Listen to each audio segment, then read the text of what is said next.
ఓం శ్రీ మాత్రే నమః. అందరికీ నమస్తే అండి. అందరు ఎలా ఉన్నారు ఫ్రెండ్స్? బాగున్నారా? నేనైతే చాలా బాగున్నాను. విపరీతంగా ఉందండి హైదరాబాద్లో వేడి. ఎప్పుడు ఇంత వేడి లేదు. ఈ సంవత్సరం బాగానే ఉంది వేడి.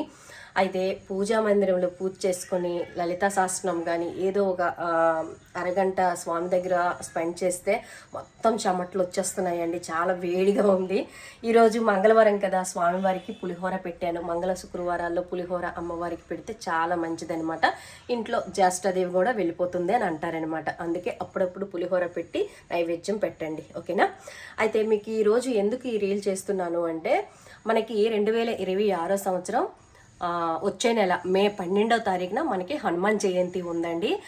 కృష్ణపక్షంలో వచ్చిన హనుమాన్ జయంతి అనమాట. చాలా చాలా మంచి శక్తివంతమైన రోజు అండి. ఆ రోజు ఎవరైనా కష్టాల్లో, ఇటువంటి కష్టాల్లో ఉన్నవాళ్ళు హనుమంత్ జయంతి రోజు అంటే ఆ రోజు మీరు హనుమాన్ చాలీసా అనేది 11 రోజులు కానీ 42 డేస్ కానీ మీరు సంకల్పం చెప్పుకొని చెయ్యండి. పూజ విధానం అనేది నేను పెద్ద వీడియో మీకు పోస్ట్ చేస్తాను, ఎలా పూజ చేసుకోవాలనేది.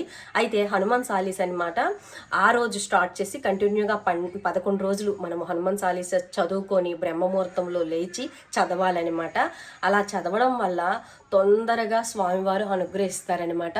అయితే హనుమాన్ చాలీసా అనేది నేర్చుకోండి. కొంచెం మీకు రాకపోతే ఈ 12 రోజులు మనకి ఇంకెలాగా టైం కొంచెం ఉంది కదా, ఆ టైంలో మీరు నేర్చుకోండి.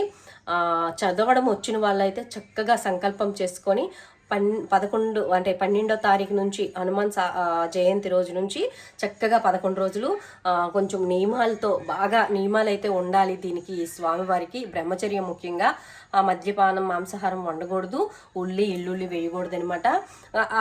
అవన్నీ నేను పెద్ద వీడియోలో మీకు క్లియర్గా చెప్తానమాట. చిన్నగా మీ అందరికీ గుర్తు చేయడానికి అయితే చెప్తున్నాను. వచ్చే నెల 12వ తారీఖున హనుమాన్ జయంతి, అలాగే మంగళవారంతో కలిసి వచ్చిందనమాట. తప్పకుండా మీరు సంకల్పం చేసుకొని 11 రోజులు హనుమాన్ చాలీసా చదువుకోండి. తొందరగా స్వామివారు అనుగ్రహిస్తారనమాట, ఓకేనా? పెద్ద వీడియో నేను చేయడానికి ప్రయత్నిస్తాను, ఓకేనా? సర్వేజన సుఖనో భవంతు.